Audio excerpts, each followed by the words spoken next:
বিষ্ণুই বলতেন নাহাইতুকুমান জিয়ারাতিল কবুর, আমি তোমাদেরকে কবর জিয়ারত করতে আগে নিষেধ করতাম, কিন্তু এখন নিষেধাজ্ঞা প্রত্যাহার করে নিলাম। এখন সব সময় তোমরা কবরের সামনে যাবা আর জিয়ারত করবা। কবরস্থানে জানতো বড়ুয়া কৃষ্ণপুরের এই গ্রামের কবরস্থান আছে কোন দিকে? পূর্ব দিকে আছে, গোখরার জলের ওদিকে। যান আপনারা, একটু যাবেন, একটু গেলে আখিরাতের কথাটা স্মরণ হবে। ওখানে ছোট শিশুরা শুয়ে আছে, কিশোর যুবকরা আছে, আপনার মতো তাগড়া যুবক, মুরব্বীরা আছে। এরা এই এলাকায় থাকতো, এরা আকাশ থেকে নেমে আসে না, এই এলাকার সন্তান আজ নাই। একটা সার্টেন পিরিয়ড শেষে আপনিও থাকবেন না। This is the nature of life, this is the circle of life. ছোট্ট শিশু হয়ে এসেছিলেন, শৈশব, কৈশোর, যৌবন, প্রৌঢ়ত্ব। আগে ছিলেন সিঙ্গেল, বিয়ে করে হয়ে গেলেন ডবল।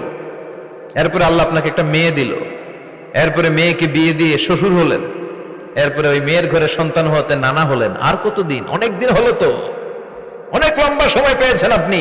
Think about death. এবার যাওয়ার কথা ভাবেন, আখিরাতের সামানের কথা ভাবেন, ফিরে যেতে হবে। কি শক্তিশালী যুবক, বার্ধক্য চলে আসলে লাঠি ছাড়া চলতে পারে না।